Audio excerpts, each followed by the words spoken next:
आज भारतीय जनता पार्टी ने 14वें दोईमुख एसटी विधानसभा क्षेत्र के भाजपा विधायक उम्मीदवार तानाहाली तारा के समर्थन में होलोंगी में एक जन रैली अभियान का आयोजन किया।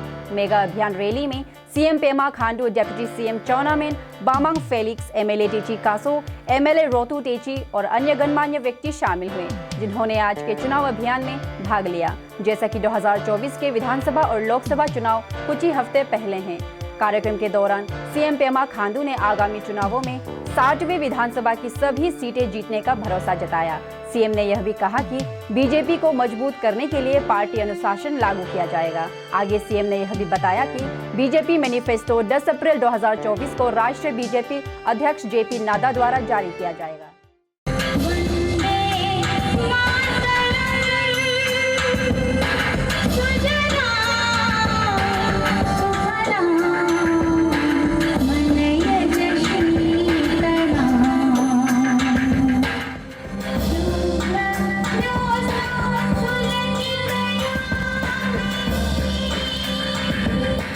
मैंने डिवीजन ऑफिस को कंप्लीट किया है और एनआईटी को शिफ्टिंग कर दिया है। जो हमारा यूपी में टेम्पररी तो वो चल रहा था, लॉ कॉलेज, जर्मन वाली लॉ कॉलेज 5-6 साल से दिपांग पड़ा हुआ था, उसको मैंने हमारा सीएम और हमारा डिप्टी सीएम के आशीर्वाद से मैंने शुरुआत करा दिया।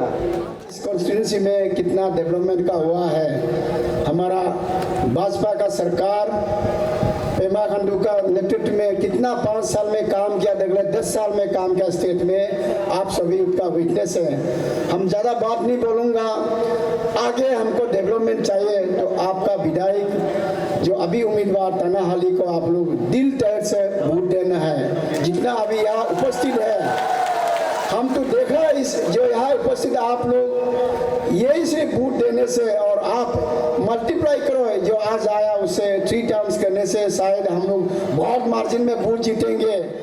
और यहाँ जो आने का आज का सभी का एक ही मंच में, इस मंच में आने का एक ही लक्ष्य है। इस लक्ष्य को मैं 2-3 शब्द में भी कहना चाहूँगा, क्योंकि आज तारतीन कॉन्स्टिट्यूशन से मुझे ईटानगर का जो माता पिता है, भाई बहन है, मुझे आन फौज में भेजा है और मुझे जो 10 साल में 9 साल में जो पेमा खांडू का सरकार का साथ रहकर मुझे जो डेवलपमेंट करने दिया, उसका मैं पेमा खांडू साहब को, चौनामेन साहब को बहुत बहुत दिल से मैं स्वागत करता हूँ।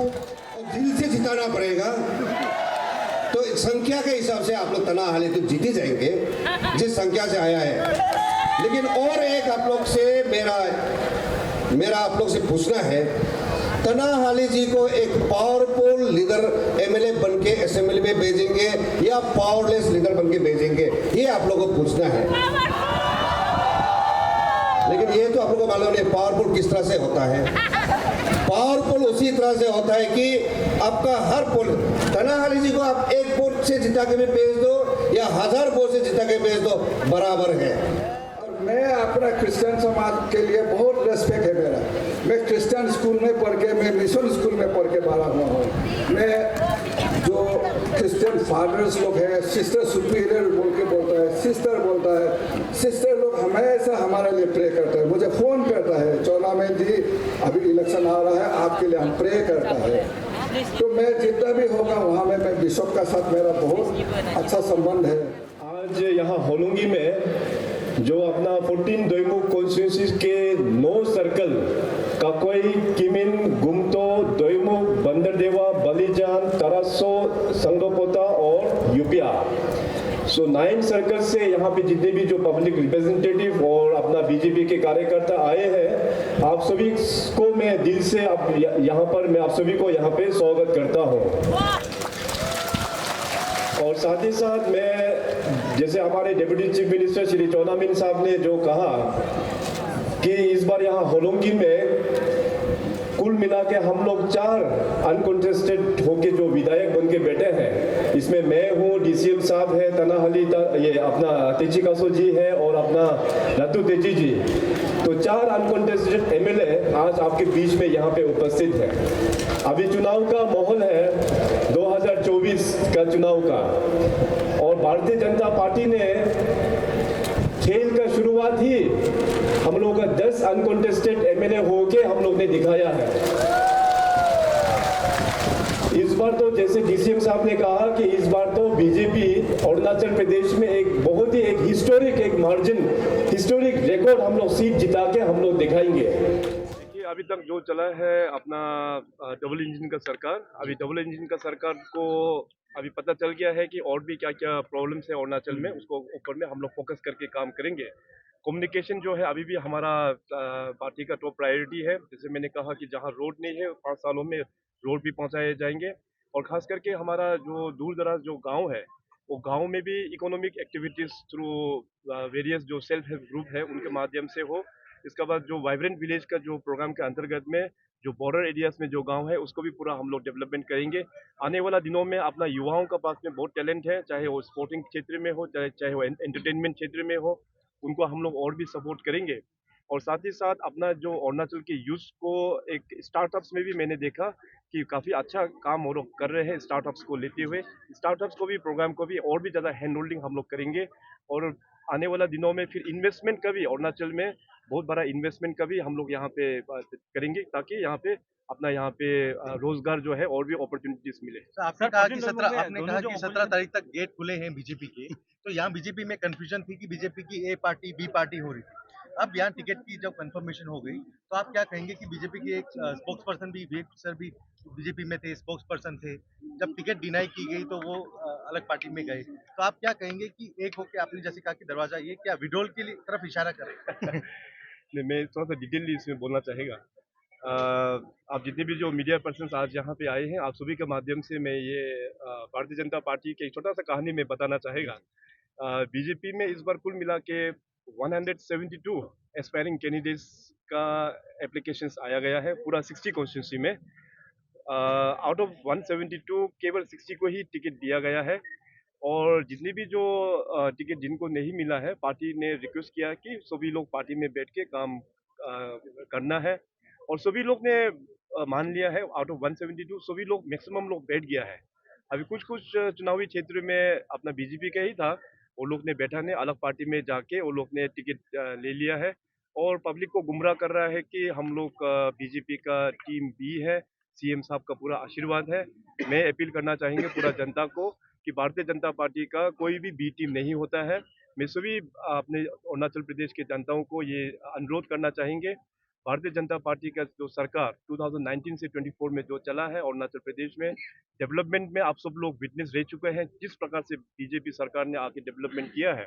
और हमें पूरा उम्मीद है कि हमारे अरुणाचल के जनता मनी कल्चर को नहीं देखते हुए, क्लैन कल्चर को नहीं देखते हुए, आप लोग परफॉर्मेंस बेस देखते हुए बीजेपी को आप लोग वोट देंगे। और एक बार फिर दोबारा मैं क्लियर करना चाहता हूँ कि there is no B team of BJP. BJP ने जिसको टिकट दिया है वही बीजेपी का उम्मीदवार है, और उसका जिताना हमारा काम है। और उसको जीतने के लिए मैं पूरे जनता को मैं ये रिक्वेस्ट करता हूँ कि इस बार बीजेपी को वोट दे के एक बार फिर मोदी सरकार हम लोगों को बनाना है। नागालैंड के मिनिस्टर सेलिब्रिटी हैं, उनके यहाँ आने की बात थी, क्या हुआ अचानक? उनका शायद मे भी नागालैंड में कुछ कार्यक्रम पड़ गया हो, लेकिन बहुत जल्दी वो फिर यहाँ स्टेट में तो आ रहे हैं। सर जैसे आपने अल्टीमेटम दिया है सर, पार्टी भी ऑपोजिशन पार्टी भी कैंपेन करे, तो सर आपको क्या लगता है कि भाजपा इस बार 14 नवंबर में फिर से आ पाएंगे? बिल्कुल, आज जिस प्रकार से यहाँ होलोंगी में जो जनता का प्यार देखने को मिला है अपना बीजेपी के प्रति, उस जनता को प्यार को देख के हमें 101% श्योर है कि 14 दोईमुख में अपना बीजेपी का कमल दोबारा फिर खिलेंगे। सर पापुम पारे में काफी सालों से मंत्री पद नहीं मिला, आज अगर तीनों अगर बीजेपी के जीतते हैं, 2 तो अनकॉन्टेस्ट हैं, आप मंत्री पद का तोहफा देंगे पापुम पारे के? नहीं, ये इसमें हम अभी कमेंट्स करना नहीं चाहेंगे, क्योंकि एक सरकार बनने के बाद ही पार्टी का रणनीति अपना पार्टी ही देखते हैं। सर मेरे तरफ से लास्ट और एक लास्ट सवाल सर प्लीज। छोड़ चुके हैं, आपने कहा कुछ अल्टीमेटम दिया है। अल्टीमेटम नहीं, आप लोग मत बोलिए, अल्टीमेटम नहीं है, रिक्वेस्ट किया है। क्योंकि जो लोग अभी कैंडिडेट के रूप में चला गया, क्योंकि विड्रॉल का डेट तो खत्म हो गया, तो वो लोग तो विड्रॉ कर ही नहीं सकता, तो वो लोग तो पार्टी से बाहर चला ही गया। लेकिन उनके साथ में जो सपोर्टर लोग जो लोग हैं, वो लोग तो वापस आ सकते हैं अपने घर में। तो 17 तारीख जो लास्ट ऑफिशियल कैंपेनिंग जो डेट टाइम है 5 बजे तक होगा, तो वहाँ तक हम लोग फिर बीजेपी का दरवाजा हमेशा खुला है सभी कार्यकर्ता के लिए। सीएम सर, चकमा हजोंग को आपने रीसेटल करने का बात किया था, वो आप कब करेंगे सर? अभी तो देखने को आ रहा है कि चकमा भी विधानसभा इलेक्शन में भाग ले रहा है अरुणाचल में। इसका चर्चा जो है ये चुनाव के बाद में इसको फिर हम लोग इसको आगे लेके जाएंगे। सर लास्ट सर, अभी जैसे एमपी इलेक्शन के लिए आप काफी हर जगह टूर कर रहे हैं सर, तो स्पेशली अभी जो कई पंजर के लिए लेकर एक सवाल है, आप वहाँ जाएंगे तो वहाँ के लोगों को एक क्वेश्चन दिया गया है जो एजुकेशन मिनिस्टर सर के ऊपर, जो इलीगल टीचर्स अपने को लेकर, जिसका केस अभी तक सॉल्व नहीं हुआ सर। तो इसको लेकर आपकी तरफ से क्या स्टेटस है, और जबकि अभी भी ऑनगोइंग केस में है, तो इसको किस तरह से आप सपोर्ट दिखा रहे हो, लोग वहाँ पूछ रहे हैं सर। सबसे पहला बात तो देखिए, बीजेपी सरकार में करप्शन को हम लोग डाइजेस्ट नहीं करते हैं, टॉलरेट नहीं करता है, चाहे वो जो भी हो। उसमें पार्टी और सरकार में रहने वाला पार्टी से कुछ मतलब नहीं है, चाहे जो भी हो, चाहे जिस पॉलिटिकल पार्टी का बैकग्राउंड हो, चाहे जिस नेता का भी बैकग्राउंड रहे, जो भी हो, वो उसको अपना कानूनी हिसाब से हम लोग उसको कार्रवाई करेंगे। एजुकेशन में बहुत ही बड़ा घोटाला हुआ है, इसका ऑलरेडी इन्वेस्टिगेशन चल रहा है, कई लोग इसमें अरेस्ट भी हुआ है और बहुत ही जल्दी इसको अभी इलेक्शंस के बाद में हम इसको कंक्लूजन में भी लेके आएंगे। कहने का मतलब ये है कि जो भी करप्शन करता है, जो भी इस प्रकार से जो इलीगल प्रैक्टिस करता है, उसको हम लोग बख्शेंगे नहीं। सर सवाल वही है, आप तो कॉन्फिडेंट दिखा रहे हैं कि आप नहीं बख्शेंगे, मगर लोग डाउट्स में रहते हैं कि आप सपोर्ट दिखा रहे हैं, मगर उनका मिनिस्टर, खुद का ही मिनिस्टर, अगर इस केस में उसको पेलर कहा गया कि उसको ही उनके ऊपर ही एलिगेशन दिया है, तो उसको किस तरह से सपोर्ट दिखा सकते हैं ट्रस्ट के ऊपर? नहीं, देखिए, हर एक ऑर्गेनाइजेशन में, डिपार्टमेंट्स में बहुत सारा हजारों के तादाद में लोग, ऑफिशियल्स अपना अपना कैपेसिटी में काम करते हैं। तो कोई ऑफिशियल अगर उसमें गंदा काम कर देता है तो जरूरी नहीं है कि उसका लीडर भी गंदा हो। तो कानून जो है अपना हिसाब से काम कर रहा है ना वहाँ पे, तो हम लोग को कानून के ऊपर में फेथ होना चाहिए।